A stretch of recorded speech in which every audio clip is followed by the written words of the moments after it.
Welcome back, deep divers. Ready to explore another fascinating topic. Absolutely. Always excited to dive into new material. Today, we're going deep into the world of education, but not just the stuff you see on the surface. Right.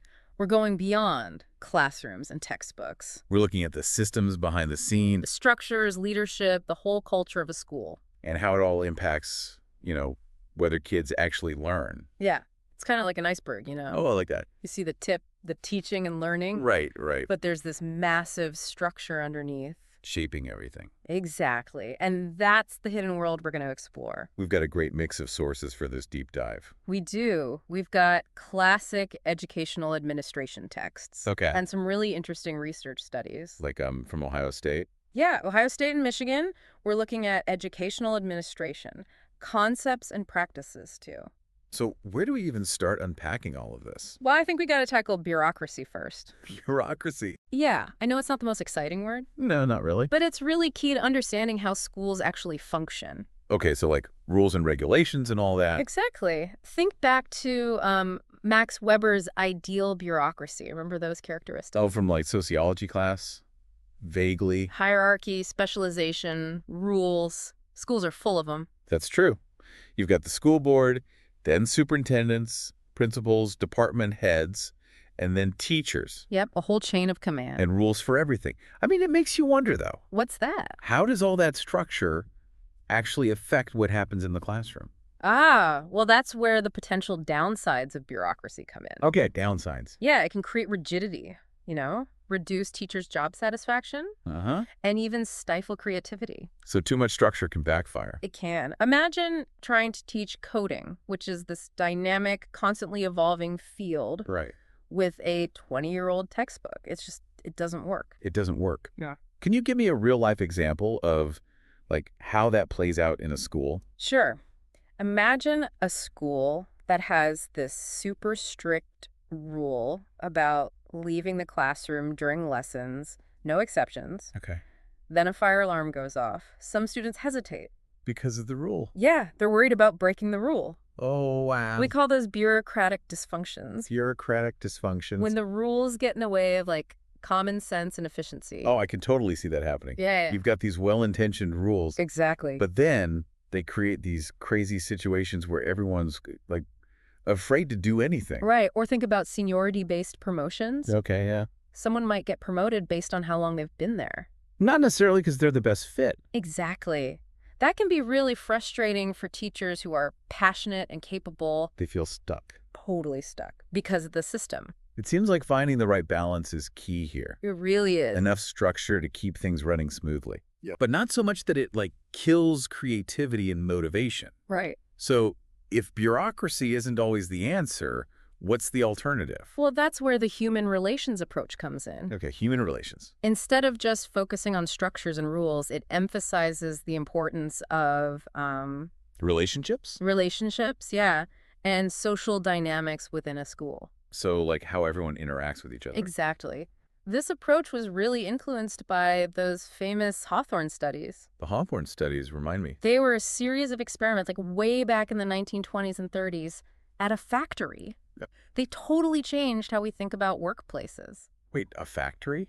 What does that have to do with schools? Well, it's all about the human element. They were trying to figure out how things like lighting and break times affected productivity. Right. But what they discovered was, social factors and work group culture had a much bigger impact. So it's not just about the physical environment. It's about how people feel valued, connected, part of a team, Right.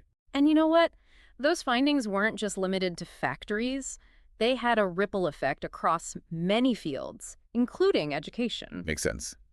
A school is like a social system, just like any workplace. Exactly. You got teachers interacting with students, teachers interacting with other teachers. Administrators with everyone. It's a web of relationships. And the quality of those interactions, I bet, really sets the tone for the whole school. Absolutely. And this is where the work of Kurt Lewin comes in. Okay, Kurt Lewin. He was a social psychologist. Okay. And he studied different leadership styles and how they impacted group dynamics. Interesting. And you know what he found? What's that? Democratic groups where everyone participates in making decisions tend to be more productive. Really? Yeah, and have higher morale than those authoritarian groups. I could see that. If you feel like your voice matters, you're more invested. Exactly. So how does that translate to a classroom, though? Well, imagine a classroom where students have a say in making the rules or choosing their project topics. They'd be way more engaged. Right. And motivated than in an environment that's, strictly controlled. Totally. It's about giving them a sense of ownership, which makes me think about a school's overall culture, right? You're right on track. That brings us to organizational culture, which is essentially the personality of a school. Personality. Yeah, it's that invisible force that shapes how everyone interacts and makes decisions. So it's not just about, like, the rules on paper. It's about the unspoken norms, the overall vibe. Have you ever walked into a school and just, like, immediately felt a certain way? Oh, absolutely. Like maybe it was welcoming and collaborative? Yes. Or maybe it felt, like, tense and competitive? It's palpable. That's the school's culture at work, and it can have a huge impact on everything. Yeah. Teacher morale, Student achievement? everything. So how do you actually define a school's culture? Like, what are the key ingredients? Well, we can break it down into 6 dimensions. History, values, myths. Myths, like stories. Exactly. Norms, traditions, and heroes. Like those stories that get passed down through the years. Yes. Remember the time Principal Johnson dressed up as a superhero? Exactly. Okay, so those are the myths. What about norms? The unwritten rules. How teachers address students. How conflicts are resolved. Even the general level of formality. And traditions, those are important. Pep rallies, graduations, Exactly the glue that holds the culture together. and heroes. The individuals who embody the school's values. The star athletes, the amazing teachers. Inspiring figures. So it's this whole tapestry of elements that create the school's identity. But who's in charge of shaping all of that? That's where leadership comes in. Principals and other school leaders, they play a crucial role.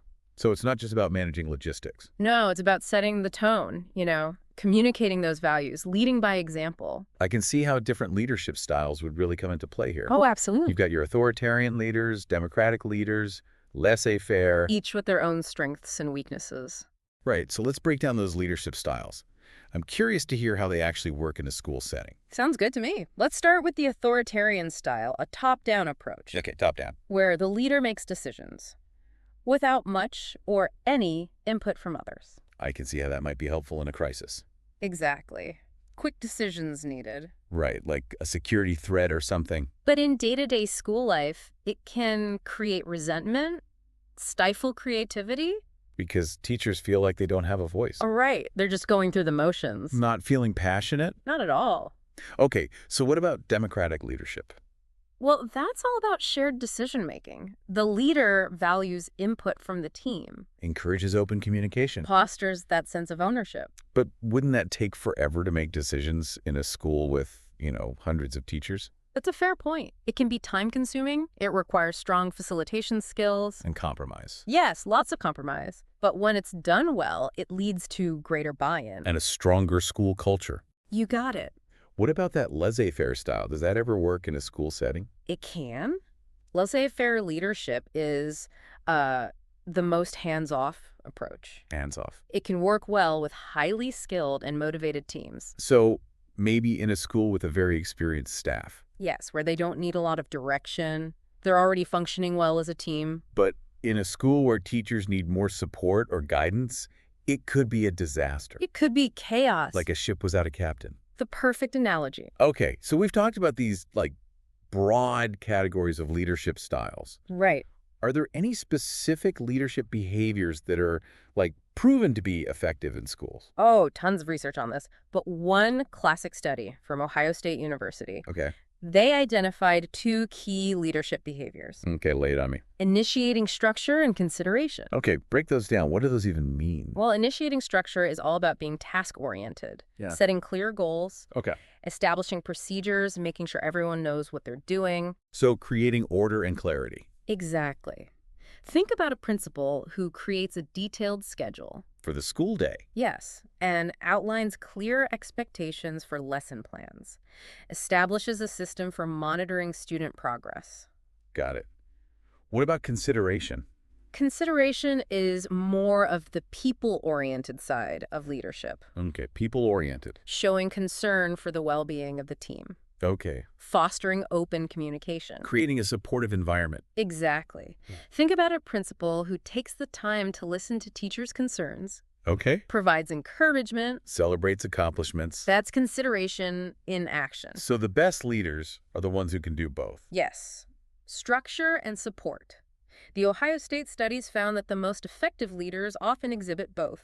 It's like good parenting. Yeah. You need to set boundaries, Right. but you also need to provide love and support. Absolutely. And this idea that different leadership styles might be more effective in different situations. Yes. That's what we call contingency theories. Oh, got it. So there's no magic formula. Not at all. The best style depends on the context, the needs of the people involved. Exactly. A highly structured leadership style might be good in a chaotic school environment. Where things are always changing. Right. Or where there's high turnover. Okay, yeah. But a more democratic approach, That could work in a really stable and well-functioning school. where the teachers are already experienced and working well together. And this brings us to another really crucial aspect of leadership.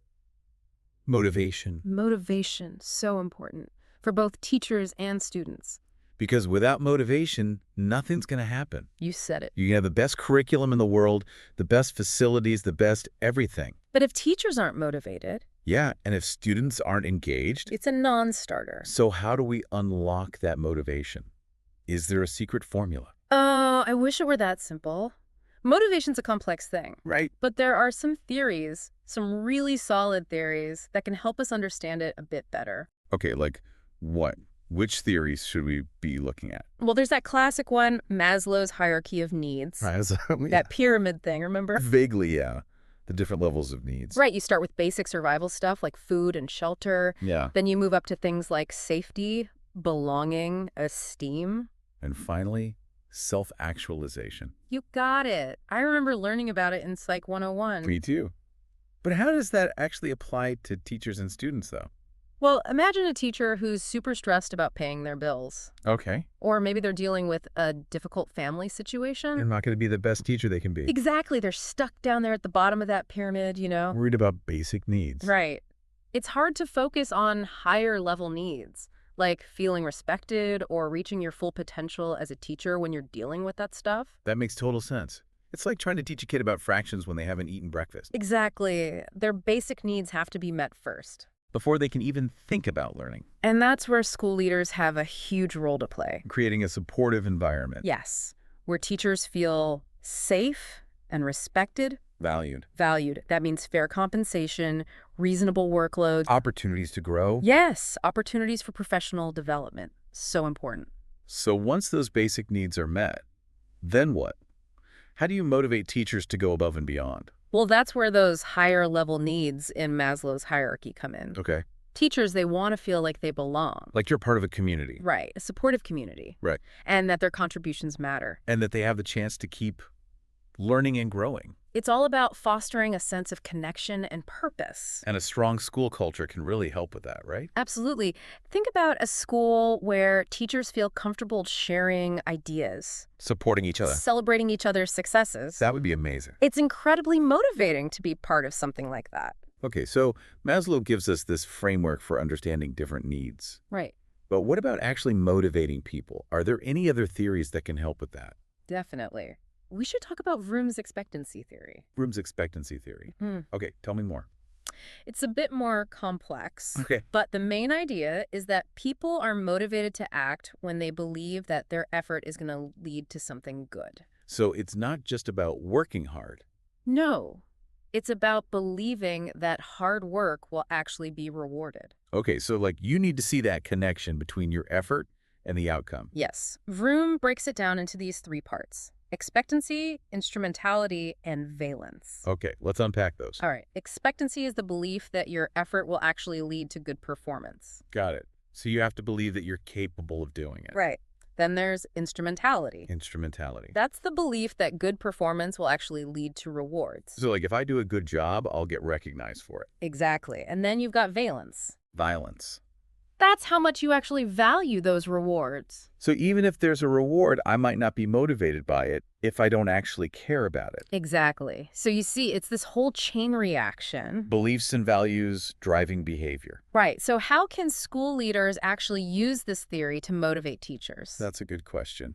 Well, it all starts with setting clear expectations Okay. and giving teachers the resources and support they need to succeed. So they feel confident that their effort will actually make a difference. Exactly. And then it's about making those connections between performance and rewards clear. Like tying teacher evaluations to student outcomes, That could be one way. Or providing bonuses for exceptional work. offering leadership opportunities. All good examples. But it's not just about external rewards, is it? No, not at all. What about that feeling of satisfaction you get from doing something you love? Ah, yes, intrinsic motivation. That's huge. So school leaders need to create a culture where teachers feel Valued, respected. supported in their growth. Yeah. And it's important to celebrate those successes, Yeah. big and small. Reinforce the value of hard work. Absolutely. Nah. You know, it makes me think about those times when I felt truly motivated in school. It wasn't always about the grades. No, me neither. It was about that feeling of, like, accomplishment Yes. or connecting with a teacher who really inspired me. Right. And those same principles that apply to teachers, they apply to students too, right? Absolutely. Yeah. We need to go beyond just grades and punishments. Tap into those deeper motivators. Curiosity, passion, purpose. I love that. So we've got Maslow. We've got room. What else? What other motivational magic can you share? Let's talk about goal-setting theory. This one's pretty straightforward. Okay, hit me with it. People are motivated by clear goals. Goals they've actually committed to achieving. Right. Goals that are specific, challenging. So it's not just about, like, wanting to do well in general. No, it's about setting those targets, Yeah. having a plan to get there. I see. So it's like the difference between telling a student, try harder, Yeah, and saying, let's get your reading comprehension up one level by the end of the semester. exactly. That specific goal, it gives them something concrete to work toward. It's like a roadmap. Exactly. How can teachers and school leaders use this? Well, I remember hearing about something called SMART goals. Yes. SMART goals are specific, measurable, attainable, relevant, and time-bound. It's such a good acronym. It's easy to remember. Right. So it's about helping students define what their best actually looks like, And creating a plan to get there. and then providing support along the way, Breaking down big goals into smaller steps. offering encouragement. Celebrating progress. Yes, creating that environment where they feel safe to take risks, you know? Make mistakes, learn from them. Exactly. Motivation isn't just about pushing harder. It's about creating the right conditions for success. You got it. Okay, so we've covered bureaucracy, we talked about the human relations approach, school culture, leadership styles, motivation. We've covered a lot of ground. We have. Yeah. But there's still more to explore, right? Oh, absolutely. What other key elements of school leadership should we be thinking about? Well, effective leadership isn't just about motivating people. Right. It's about making good decisions. Decisions, yeah. School leaders are making decisions all the time, it seems like. Constantly. Big decisions, small decisions. That affect everything. And one of the key questions they have to grapple with is What's that? when to make a decision individually versus as a group. Oh, that's a good point. What are the pros and cons of each approach? Well, individual decision-making, Uh-huh. it can be much faster, more efficient. Especially when you need to act quickly. Right, like imagine a school has a plumbing emergency. Okay. You don't need to call a staff meeting to figure that out. You just need to fix the pipes. Exactly. But then there are times when it's really valuable to get input from others. When you need those different perspectives. Yes. Think about a school developing a new policy on something like cell phone use. That would affect a lot of people. It would, involving teachers, parents, even students in that process. You're going to get a better policy. You will. But group decision-making can be messy, can it? It definitely can. Meetings can be long, things can get off track, and sometimes it feels like you'll never reach a decision. And then there's groupthink. Groupthink, yeah. I've definitely experienced that. We all have. It's when a group prioritizes harmony over, like, good decision-making. So you just go along with the group even if you have doubts. Exactly. Yeah. Because you don't want to cause trouble. But that can lead to some really bad decisions. I mean, we've seen that in history, right? Oh, yeah. Like the Bay of Pigs invasion. Or the Challenger disaster. Those were classic examples of groupthink gone wrong. It's a little scary to think that could happen in a school, too. It absolutely can. Maybe not with those same kinds of stakes. Right. But imagine a group of teachers discussing a new curriculum. Okay, yeah. Everyone seems on board, but deep down some of them have concerns. But they don't want to speak up. They don't want to be seen as negative. So how do you prevent that? Yeah. How do you make sure decisions are actually good? Well, there are a few techniques. One is devil's advocacy. Devil's advocacy. That sounds interesting. It's about assigning someone the role of critic. Okay. Their job is to challenge the group's assumptions. To point out potential problems. Exactly. So it's like having a designated contrarian in the room. You got it. It forces everyone to think more critically. I like that. Another technique is the nominal group technique. Okay, nominal group technique. Tell me more. This is more of a structured process for brainstorming and evaluating ideas. So it's not just like a free-for-all. No. Everyone gets a chance to share their ideas. Okay. And then the group votes on the best ones. I love that. But make sure everyone's voice is heard. Exactly. This is so helpful. It's like we're building a decision-making toolkit.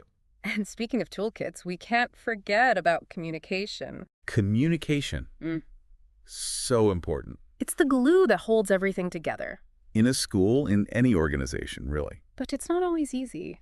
No, communication can be tricky. So many potential barriers. Like, one common one is differing frames of reference. Frames of reference, okay. We all come to communication with our own experiences, our own biases, right? Right, so we might interpret things differently. Exactly. Like, you know that classic example of a teacher explaining a math concept Yeah, to a student who's just not getting it? right. The teacher might assume the student has a certain level of understanding that they just don't. That leads to frustration. For both of them. Right. And then you have filtering. Filtering. That's when people, only share certain information. Okay. Or they present it in a way that's most favorable to them. So maybe they're not lying, No, not necessarily. but they're not being completely transparent either. Right. They're trying to protect themselves or avoid conflict. Like a teacher who's hesitant to share their concerns about new policy with the principal. Yes. They might downplay their worries. Or only tell part of the story. And that can lead to misunderstandings. So, are there other communication barriers we should be aware of? Definitely. Sometimes the structure of an organization can actually get in the way. Like if there's a really rigid hierarchy. Right. It can be really hard to communicate openly. Makes sense. Information doesn't flow freely. And then there's information overload. Oh my gosh, yes.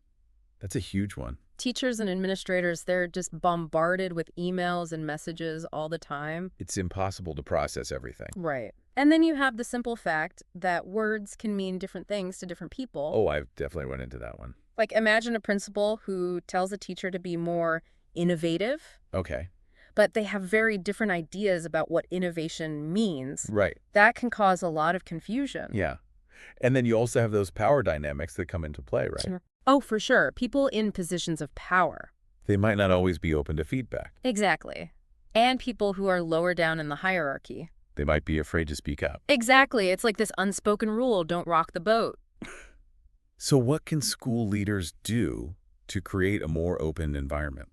Well, first of all, they have to be aware of these barriers. Right. Recognize that they exist. And then they have to actively work to overcome them. So what does that look like in practice? Well, it might involve creating a culture of transparency, Okay. where people feel comfortable speaking up, and establishing clear channels for communication. So everyone knows how to get their message across. Exactly. And making sure there are opportunities for feedback and dialogue. And being mindful of those power dynamics. Yes. Recognizing that those dynamics can really affect how people interact. So it's not just about talking more. No. It's about creating a culture where communication is valued and facilitated. Exactly. And beyond that, are there any specific strategies that can help?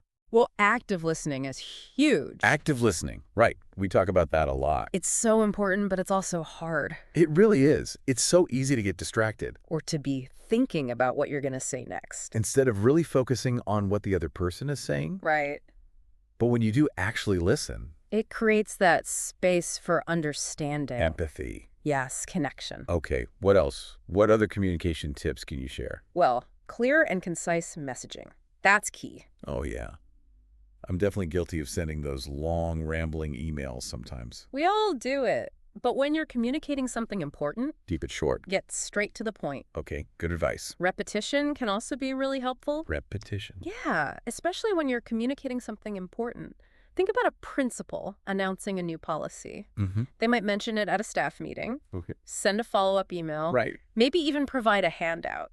So people really remember it. You got it. What about empathy? We talked about that a little bit before. Yes, empathy is so important. School leaders need to be able to see things from other people's perspective. Put yourself in their shoes. Exactly. Like, imagine a parent who's really upset about their child's grades. Okay. Instead of getting defensive, Right. the principal really listens to their concerns. Tries to understand. Yes. And works with them to find a solution. That can make such a difference. It can de-escalate the situation, build trust. Okay, and what about feedback? How does that fit into effective communication? Oh, feedback is crucial. School leaders should create a culture where feedback is valued. Where people feel comfortable giving it and receiving it. Exactly. Imagine a principal who regularly asks teachers for feedback. On policies, on their own leadership. That feedback can be so valuable. It helps them improve. It addresses concern. Makes the school a better place. You got it. So it sounds like communication is a two-way street. It is. It's not just about sending out information. It's about listening, Understanding. being open to feedback, It's a continuous cycle. learning and adapting. Exactly. And when it works well, it can really transform a school. Wow. We've really gone deep on this one. We have. Bureaucracy, human relations, school culture, leadership styles, motivation, decision-making, communication. It's a lot. But you know what? These concepts aren't just limited to schools. That's true. They apply to any organization, any group of people working together, really, Exactly. even families. So think about your own workplace Okay. or any other groups you're involved in. Can you use some of these ideas to make things better? To advocate for more open communication, To support leaders who are trying to create a more positive environment? I think you can. And remember, you don't have to be in a position of authority to make a difference. We can all be agents of change. Exactly. Now, before we wrap things up, you mentioned wanting to connect all of this to school finance Yes. and the achievement gap. This is where things get a little disheartening, Yeah. It's tough to talk about. but it's really important. Okay, let's do it. It is. It's about recognizing those inequalities that exist Right. and then thinking about how we can address them. Okay. So we know there are huge disparities in school funding across the country. We do. And it's not random. Right. No, it's not.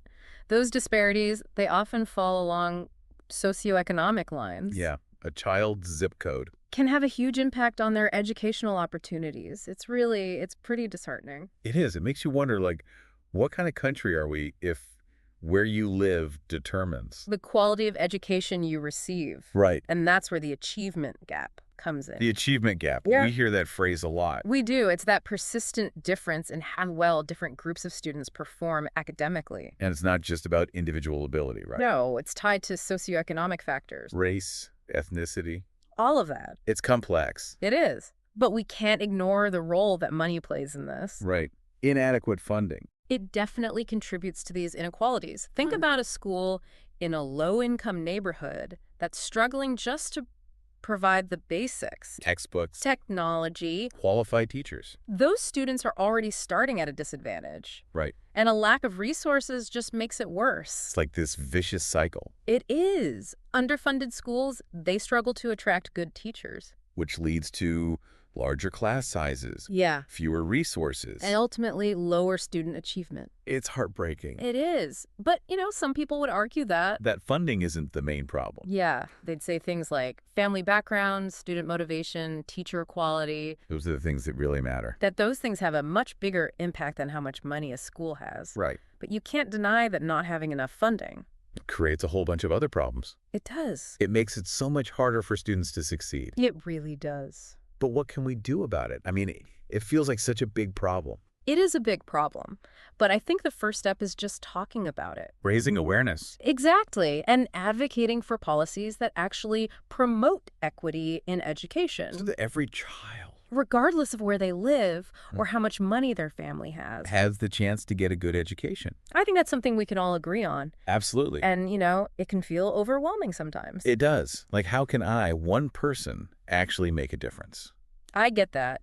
But I think every little bit helps. Every voice that's raised in support of equity. Makes a difference. It does. So we can support those organizations that are working to improve educational opportunities. We can. We can vote for people who prioritize education. Volunteer our time. Yes. donate to good causes. There are so many ways to get involved. And we can start those conversations with our friends and families. Exactly. Help spread the word. That's what this deep dive is all about, right? It is. So before we wrap up completely, I just wanted to leave you with one final thought. Okay, I'm ready. What is it?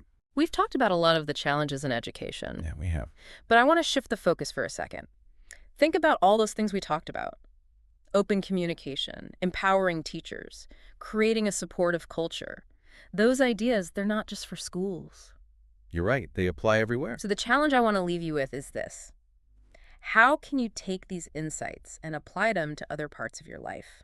Ooh, I like that. It's like a call to action. It is. Think about your workplace. Are there ways you can advocate for more open communication? Support leaders who are trying to create a more positive environment. Exactly. You don't have to be the boss to make a difference. We can all be agents of change.